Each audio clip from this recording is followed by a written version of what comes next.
अभय जी, Bharatiya Janata party की कामयाबी उसकी विचारधारा की कामयाबी है, क्योंकि ये वही भारतीय जनता पार्टी थी जो शुरुआत में आती है। बलराज मधोक का पूरा जो संघर्ष है कि भाई भारतीय जनता पार्टी को अपने कोर के साथ जुड़ना चाहिए, लेकिन अटल बिहारी वाजपेयी उस कोर से उसको किनारे लेके जाते हैं। और अटल बिहारी वाजपेयी जब जब पार्टी के अध्यक्ष बने तब तब भारतीय जनता पार्टी हारी, ये भी उसका एक इतिहास है। तो लेकिन जब वो पूरी तरीके से अपनी विचारधारा पे चलना उसने तय कर लिया, तो क्या ये उसकी विचारधारा ने उसका इतने बड़े पार्टी के तौर पर विकास किया, या कुछ आशुतोष और जी, कारक? मैं विचारधारा के प्रश्न को थोड़ा दूसरे तरीके से देखता हूँ। जी। भारतीय जनता पार्टी के बारे में बहुत आसानी से लोग कह देते हैं कि वो एंटी मुसलमान विरोधी है या अल्पसंख्यक विरोधी है, तो वो तो है अल्पसंख्यक विरोधी। इसमें कोई ज्यादा उसके लिए कोई बहुत ज्ञान चक्षुओं की आवश्यकता नहीं है, वो तो साफ तौर पर दिखाई पड़ती है। लेकिन केवल ये कहने से बात समझ में आती नहीं है। जिसको हिंदुत्ववादी विचारधारा कहते हैं, इसको भी बड़ी आसानी से कहा जा सकता है, लेकिन उससे भी भारतीय जनता पार्टी की सफलता का कारण नजर नहीं आता। मुझे जो चीज सबसे ज्यादा दिलचस्प लगती है, जो जिसे मैं डिकोड करना चाहता हूं, वो ये है कि पूरी पार्टी का जो ओबीसी करण हुआ है, उसके बावजूद भी पार्टी के भीतर ऊंची जातियों के खिलाफ कोई संघर्ष नहीं है। जो तथाकथित ब्राह्मणवाद विरोधी चेतना है, ऐसी कोई ना भाजपा के अंदर बोली जाती है, और ना ही ऐसी कोई लड़ाई स्पष्ट रूप से भाजपा के अंदर दिखाई पड़ती है। कुछ कुछ थोड़ा बहुत विभिन्न कतारों में इधर उधर रहता होगा, मैं ये मानता हूं। मुरली मनोहर जोशी वगैरह के जमाने में तो काफी कुछ रहता था, 90 के दशक में। लेकिन वो चीजें धीरे धीरे कर कर अब समाप्त हो गई हैं। एक तरफ तो सफलता इस बात में है भाजपा के आला कमान की, जो संगठन के शिखर पुरुष हैं, उनकी सफलता इस बात में है कि पूरी पार्टी का ओबीसीकरण किया। इसके बावजूद भी कोई जो पार्टी की ऊंची जातियां हैं, ऊंची जातियों और ओबीसी के बीच में कोई संघर्ष नहीं है उसमें। दलित जातियों के बीच में कोई संघर्ष नहीं है इसमें। ये अपने आप में एक अनूठी बात है, क्योंकि भारतीय राजनीति को हम लोग किन किन किन मुहावरों से समझते रहे हैं। इन्हीं मुहावरों से समझते रहे हैं कि कोई ब्राह्मणवाद है, और पूरी सामाजिक न्याय की राजनीति जो है वो ब्राह्मणवाद के खिलाफ खड़ी हुई है। वो ऊंची जातियों की निंदा करती है, उनको कोने में धकेलती है, और फिर कहती है कि हम कमजोर जातियों की और मुसलमानों के साथ मिलकर एक ऐसी एकता बनाएंगे, इससे स्थायी रूप से हम ऊंची जातियों को कोने में धकेलकर हिंदुस्तान के ऊपर हुकूमत करते रहेंगे। तो ये पूरा जो सामाजिक न्याय की राजनीति का फंडा रहा है, इस फंडे को भारतीय जनता पार्टी ने तकरीबन पराजित कर दिया है। बिहार में पराजित कर दिया है, उत्तर प्रदेश में पराजित कर दिया है, और दूसरी कई जगहों पर भारतीय जनता पार्टी ने पराजित कर दिया है। बार बार ये फंडा जो है नई शक्ल में कोशिश करता है कमर कसकर के सामने आए और भाजपा को एक नई चुनौती दे, लेकिन वो नई चुनौती नहीं दे पाता, क्योंकि भाजपा की लगातार कोशिश रहती है कि ऊंची जातियों को किस तरह शूद्र जातियों के साथ में जोड़ा जाए। और शूद्र शब्द को वो अपमानजनक शब्द के रूप में नहीं ग्रहण करते। राष्ट्रीय स्वयंसेवक संघ, भारतीय जनता पार्टी वाले अभी से नहीं, गुरु गोलवलकर के जमाने से बार बार ये कहते रहे हैं कि शूद्रों को कमजोर जाति के रूप में या दमित उत्पीड़ित जाति के रूप में देखना उचित नहीं है। आप अभी इतनी चर्चा हुई, अभी तक दीनदयाल उपाध्याय का नाम हम लोगों ने नहीं लिया। मैं ये मानता हूं, जब दीनदयाल उपाध्याय के हाथ में जनसंघ का नेतृत्व आया, तो उन्होंने गोलवलकर जी के मार्गदर्शन में एक खास तरह की राजनीति करनी शुरू की, जो राजनीति ऊंची जातियों को पिछड़ी जातियों के साथ, जिन्हें शूद्र जाति भी कह सकते हैं, उनके साथ जोड़ने की राजनीति थी। और इसके लिए उन्होंने बहुत ही असाधारण किस्म के कदम उठाए। मैं बार बार कई मंचों पे इन कदमों का जिक्र भी करता करता रहा हूं। उन्होंने जो ऊंची जातियों के नेता थे, विधायक दल के नेता थे जनसंघ के, उनसे इस्तीफा दिलाया। उनकी जगह पिछड़ी जातियों के नेताओं को वहां पर स्थापित किया गया, बाकायदा योजनाबद्ध तरीके से। और ये काम अभी पिछले दिनों भी हुआ है। निचले स्तरों पर जब ऊंची जातियों के लोग संगठन के ऊपर कब्जा कर लेते हैं, तो उनको किस तरीके से एक नियम बदलकर उनको हटाया गया और उनकी जगह पिछड़ी जातियों की और कमजोर जातियों के लोगों को नेता बनाया गया। लेकिन इतना सब करने के बावजूद भी भाजपा के अंदर कोई जाति युद्ध नहीं होता, कोई सामुदायिक संघर्ष भाजपा के अंदर नहीं होता। तो ये एक बहुत बड़ी खूबी है। ये भाजपा के नेता कैसे करते हैं मुझे नहीं मालूम है।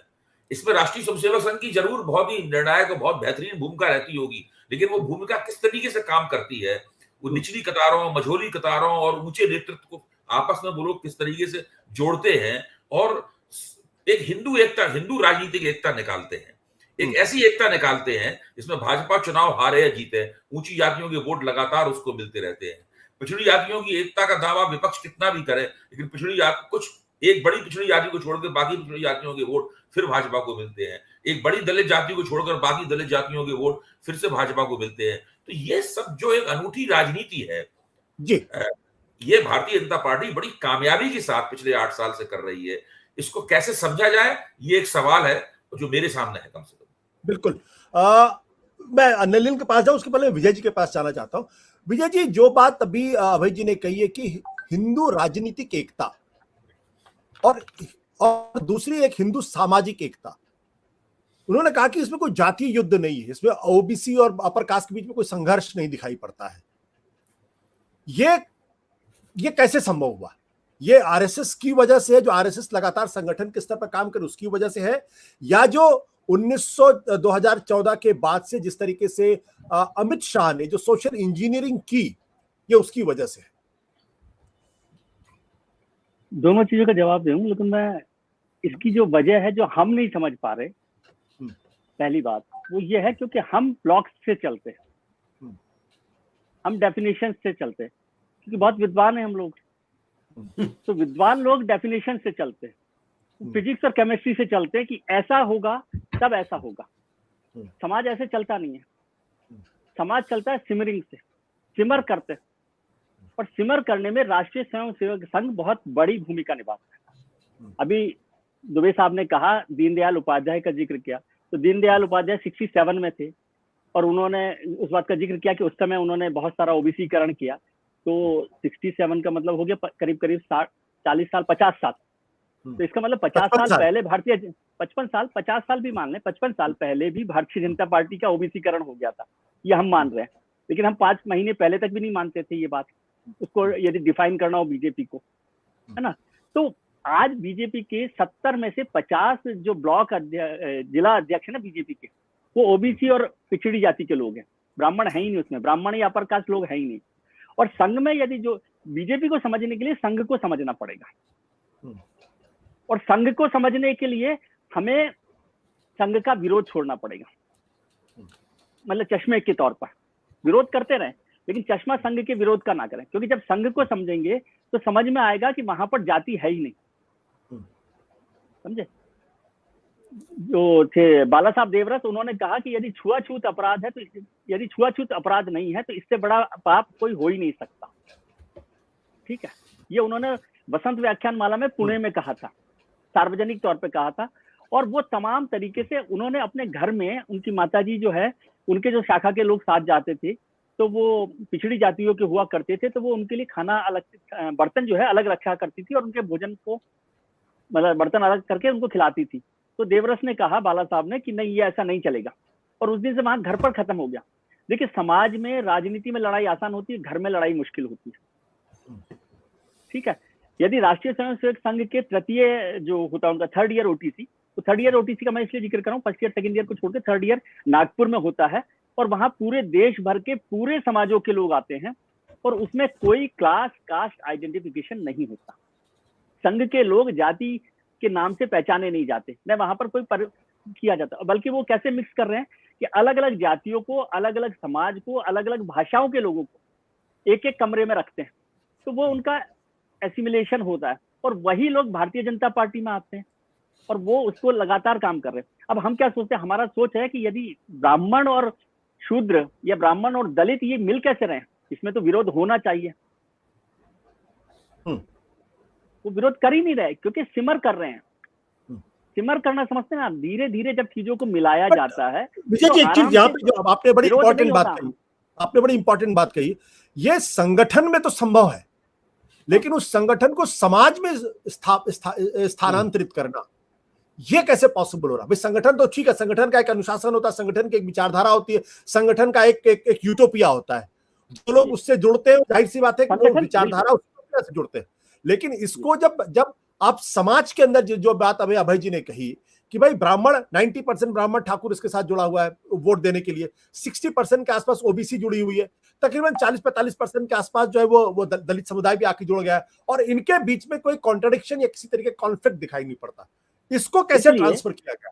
इसलिए कभी ऐसा कीजिए, सुबह 8 बजे उठिए आशुतोष जी, है ना, और 8 बजे उठकर किसी भी संघ जो शाखा होती है वहां जाइए। 8 बजे शाखा खत्म हो जाती है, इसलिए मैं आपको जिक्र कर रहा हूँ। तो उस शाखा का प्रमुख आशुतोष हो, विजय त्रिवेदी हो, नलिन मेहता हो, प्रोफेसर दुबे हो, वो शाखा खत्म करके अपने किसी आस पड़ोस के परिवार में जाता है। वो परिवार दलित हो सकता है, वो अछूत हो सकता है, वो ओबीसी हो सकता है, और वो हर दिन ऐसे 4 परिवारों में जाकर चाय पीते हैं, नाश्ता करते हैं, गुजिया खाते हैं, पपड़ी खाते हैं, मिठाई खाते हैं। वो उसको उसी के संगठन से समाज में ले आते हैं और वो एसिमिलेशन करने लगते हैं। तो संघ से जुड़े जितने लोग हैं, परिवार जितने जुड़े हुए हैं, वहां पर वो जाति भेद को धीरे धीरे खत्म कर रहे हैं। ऐसा नहीं है कि वो एकदम खत्म हो जाता है, लेकिन वो धीमे धीमे खत्म होता है। संघ के लोग पहला काम क्या करते हैं कि जैसे ही संघ में जुड़ता है आदमी, तो उसके परिवार से कनेक्ट करना चाहते हैं, क्योंकि घर की महिला यदि ने उनको चाय पिला दी तो फिर एक तो वो आदमी को शाखा जाने से रोक नहीं सकती, और वो जो बात धीरे धीरे वहां पर लाते हैं, तो उनकी भाभी, उनकी बहन, उनकी माँ सब मिल जाते हैं जातियों में, और वो धीरे धीरे संगठन जो है समाज में घुल जाता है। इसलिए वो काम हो, और इसको वोट से मत जोड़िए। हो सकता है अगली बार 90% ब्राह्मण बीजेपी को वोट ना दे, हो सकता है 40% ना दे, लेकिन वो उस स्तर पर काम हो रहा है। लेकिन हम सोचते हैं कि ये ऐसे कैसे हो रहा है, मिल कैसे रहे हैं। ये एसिटिक रिएक्शन नहीं है, समझे। चीनी को पानी में मिलाते रहिए धीरे धीरे, तो मिल ही जाती है। ठीक है, बिल्कुल। सत्य हिंदी का ऐप डाउनलोड करें गूगल प्ले स्टोर पर।